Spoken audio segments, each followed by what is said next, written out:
everyone. Welcome to the Leaderboard, where we talk about what's going on in the world of esports. I'm Meg Turney, and joining me, as always, is the lovely, the talented Mr. Jared Wynn. Seems different somehow. Yeah, it's not you. I'm in your house now, so I have to be nicer. I thought it was you. Like, you were the difference. Oh. Change your hair, maybe? Oh, well, it was changed for a couple weeks already. Thanks for noticing. It was. Yeah. Thanks for noticing. Yeah, it is. Different color now. Yeah. That's pretty cool. Hey, guess what? We're in a new place. Right here, the Daily Dot. Mm-hmm.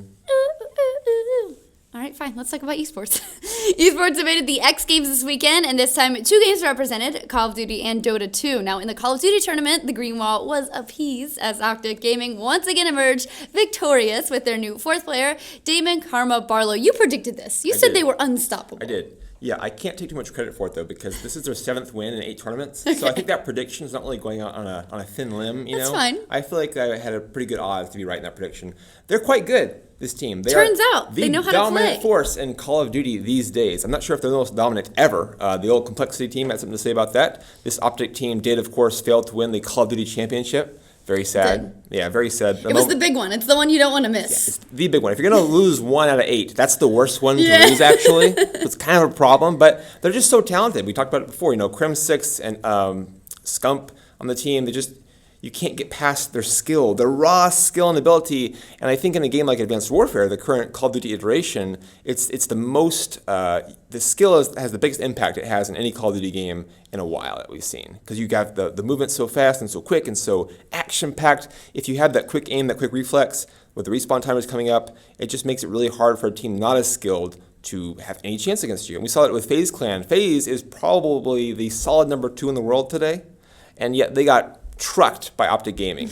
Optic beat them 4-0, 4-1 in 2 series at X Games. And overall, Optic Gaming went 16-2 in games played at X Games. I mean, they dropped 2, though. Let's be real. Let's not mix that They dropped 2 games. I mean, you didn't go undefeated entirely. Like, way to, have some There's still somewhere to go. Yeah, you have room to improve. That's right. Yeah, so, Formal, Karma, they can kind of pick things up. It's just even more impressive, though, that they have 7 out of 8 wins with 3 different players in the 4th slot. They started out with Nade Shot. They bring in Enable on a temporary basis. Now they have Karma coming in as a permanent 4th player. It's just this team, there's no stopping them. Do you think Karma is the right pick for that 4th spot? He's kind of underperformed, I think, in Advanced Warfare, the current Call of Duty iteration, but he's a solid player with a great track record. And really, it doesn't seem to matter who's the 4th player. As long as you have Crim 6 and Scump and Formal playing the first 3 slots, this team wins everything except for the biggest tournament. Except for the one they needed to win. Except for the one you shouldn't lose, they win everything. Ouch. All right, let's move on to Dota 2. So Dota 2 was played out with a few more upsets. Evil Geniuses and Virtus Pro were knocked out early, leaving Swedish teams like Ninjas in Pajamas and Alliance, I said pajamas like I'm old, to duke it out for gold medals. Now, in the end, it was Ninjas who left with the top prize in pajamas. They're coming down the stairs. Like bananas? Yeah. I get that. We've said their names so much, and I've never made that joke. You haven't. I'm very proud of you. I was proud of you, actually. For not making it, and now you've lost your pride. I now feel worse about you as a person. I wonder how much they hear that joke. The bananas joke? Yeah. Is bananas and pajamas a European thing? No, but I mean, it's pretty popular. Is it a thing in Europe, though? Does it even exist in Sweden? I don't know. Please leave in the comments down below if it exists in Sweden. Let us know if bananas and pajamas. Do you think they came here and people were like, ninjas in pajamas? And they're like, what are these people singing about? I seriously doubt that anyone sang that to them or that they sang it themselves. That cannot be true. Like at X Games? They had to have heard that at least once. I don't think so, honestly. I don't think so. They just say nip. It's just nip. I know it's nip. Just nip, please. But still, whatever. All right, fine. Let's talk about their win. Well, they nipped and tucked their opponents in the final Alliance. They took them out in the all-Swedish final. They were given Leshrac, a very powerful hero in Dota 2, and all 3 finals games kind of questionable. Leshrac seems to be the power pick at the tournament, and in Dota 2 in general right now, he's one of the top heroes to pick. So why do you give him 3 games in a row to your opponent in the grand final? I don't know. I can't answer that for you, Meg. I don't have all the answers. I just want to know. I don't have that particular answer for you. They also gave him Witch Doctor in all 3 games. Not quite as imba, if you will, imbalanced. Yes, saying that. Got it. As Leshrac is, but still a problem pick for them, obviously, since they won the final series.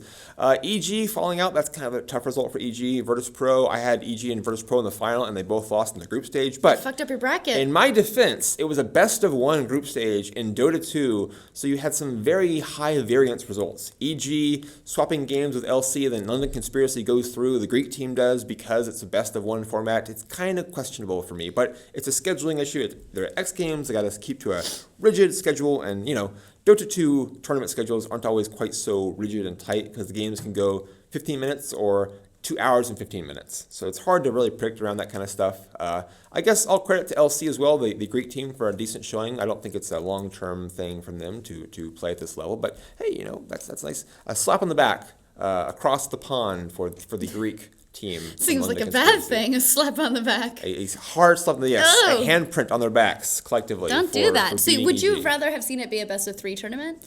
Oh yeah, or best of 7. Just crank it up. Best of 9. Why not? Why not? Just go all the way. Yeah. Play Dota 2 24 hours at X Games. Yes. Like an endurance marathon tournament. I think that someone should do that. They should. Can you stay awake? Can you win? That's actually kind of a bad idea. Like a hand on a van type thing. Right. Yes. Yeah. Great comparison. Fine. Hey, don't I can't wait for you to make a joke so I can face you you on it. I didn't face you. I'm just, I'm giving you my live reactions to your job. I'm not grumpy. I'm fine. Wow.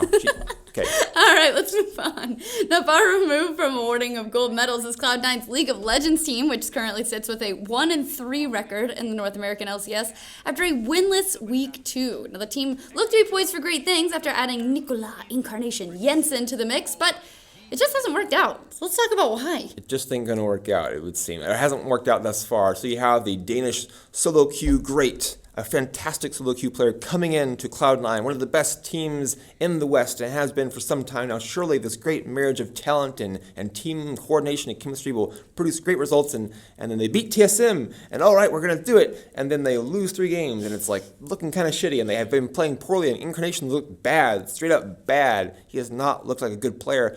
I think it could be a case where Incarnation is kind of overwhelmed by the new whole, professional team style. And solo queue, you kind of win your lane and you take care of your lane, and if you snowball, you can win other lanes and you kind of take over the game yourself if you're a great player. You can't do that in the LCS. You have to be like more of a team game, have constant awareness of every aspect of the game, plus you have more coordinated tactics against you. You're not going to see a lot of 4-man tower dive ganks in solo queue necessarily, but in LCS games, you're going to see whatever the other team wants to throw at you because they can coordinate anything they want to.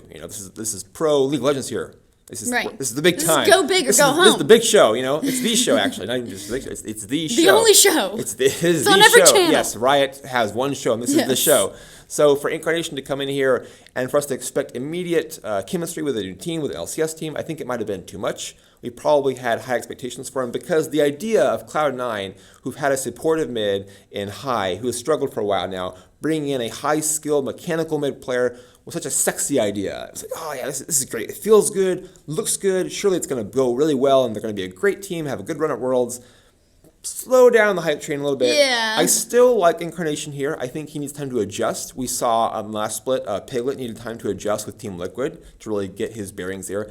Different situation because Piglet had, of course, a history playing professionally in Korea on top teams and, going to Worlds and winning World Championships and stuff like that, which Incarnation hasn't done, He had a bit of a dynasty behind him. A small little detail difference, but still, the adjustment period, I think, has to be compensated for here. So I think we give Incarnation some time, we give Cloud9 some time, but certainly in their current form, this is a team that could maybe even miss the playoffs. I'm not going to predict that, but they're not looking to be in great shape. So I hope that they kind of get things put together because I want to see them play well, not as a fan, but just as a fan of the game. Right. I think this team has good potential, so I'd like to see them maximize that, not just kind of flounder as they currently are. Do you think that the community is forgiving enough to allow Cloud9 this adjustment time? If they start winning games. That's the key. So that's not really an adjustment time, right? Like you still have to just get back to winning. You have time to win. Okay, fair enough. We're going to give you time to win. If they don't win, then we'll certainly see like the figurative rocks being thrown over the internet. Just at Incarnation or the whole team?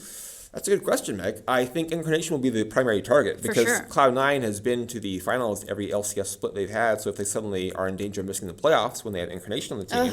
But it's already if you have somebody who's already struggling under pressure, adding more pressure doesn't seem like the smartest move. That's good advice, but hard to actually work into. But how about High? How is he feeling now? He got so much shit last split for being like the reason Cloud9 had any kind of struggle at all, and now here they are stumbling out of the gate, bumbling, rumbling, if you will, tripping over themselves, tripping over their own feet. He's got to be feeling kind of like, hey. He's ready to write 18 pages. I was a problem. He didn't have to. Let the results speak for themselves. CLG post 18 page actually looked pretty good, by the way. So, Link can't feel the same way. Right. He's been sniping at CLG still on Twitter. Really? 18 pages was not enough. It's not enough. He has more to say. Plus a few tweets. Maybe even more than a few That's tweets. what I love about esports. The tweets, they're so delicious. Delicious tweets, fine aged tweets for you Yes. to just feast upon, like Yes. like a nibbling rat. All right, let's move on to our final story, which concerns a little company you may have heard of by the name of Blizzard. Now, they've announced their intent to add... You haven't heard of them? No. They're up and coming. They've announced their intent to add custom hero skins to Hearthstone, changing such cosmetic effects as the portrait of a given hero class and the sounds they make upon emoting. It's like their Pokemon cry. Wow.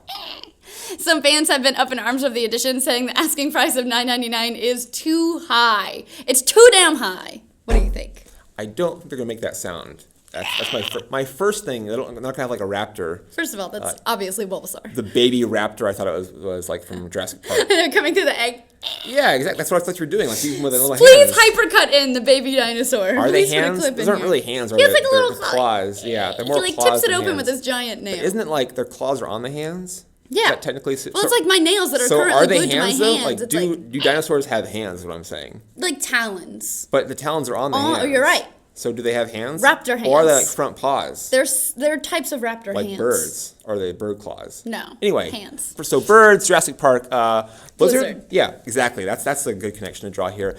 I think it's fine. I mean, it's a cosmetic thing. It supports the game. You know, as long as it puts more money into the machine, then what's the problem? By all means, pay the machine, pay the God machine, pay the Blizzard machine to produce more content for you. Well, I mean, if you don't like it, just don't buy it. Just don't buy it. Just don't buy it if you don't like it. That's advice from Meg Turney, your resident grandmother. Thank you. You don't like it, just don't buy it. Yeah. Or she'll do a T-Rex impression next. I just like that the question is, are fans overreacting? But, like, you can't do anything without people being pissed off nowadays, so... I feel Especially like Blizzard could give it away for free and people would be like, oh, damn Especially it. things for money. Well, plus, Yeah. they have to profit on a free-to-play game somehow. Yeah, I understand that. I think free-to-play is the model to go with a competitive game. We've seen StarCraft 2 have struggles. People want it to go free-to-play, largely. But if StarCraft 2 goes free-to-play, you'll have stuff like this. Right. So you want this model, but then you don't want necessarily the effects of having this I model only in place. want things free. I don't want people to actually be able to make a wage. I just want it to be free all the time. We just want all the good things in life. Everything free. And that's okay. I understand that. You want good things. You want happy things. You want good times. Like, I get that, the good vibes. But you have to sometimes pay the piper. Right. What you got to do. The Piper should be charging $4.99. Just putting it out there. Are you putting that out there? Yeah, I'm putting it out there. But they've got custom emotes. Yeah, right. You can say oops and it'll say something different than what it normally says. How heavily moderated are those? Moderator what? Like if I'm like, it's like oops, and I'm like cunt. Well, Can you do that? I don't think you get to choose if it says cunt necessarily. I think it has like a set emote that's voiced by a voice actor who's like a dwarf in this Okay, case. tell me somebody in the VO booth didn't say that, right? I mean, I don't think the person doing the voicing gets the choice of script. You know, Blizzard probably Somebody writes it said for it. them. That's somebody's vocal warm up. You I can know. get like outtakes. You can pay more for Right, the outtakes. thank you. Right, get the outtakes $4.99 edition. for the. I'd pay Hearthstone. $19.99 for the outtakes. Would you? Yes. Well, it's only $15.99. Yes. Wow. But We've only raised the price $5, everyone. $6 actually. in Oh, that wow. case. Yeah. Sorry. So we're actually raising the price for these cosmetic things. Right. Yeah. I guess you are overreacting since we put the price higher with outtakes. Yeah, now And baby that raptors. we've ruined it. Baby raptors. Good. All right. Well, thank you guys so much. That's it for the leaderboard. We'll see you again next week. GG, everyone. Oh, I didn't realize we were so far away.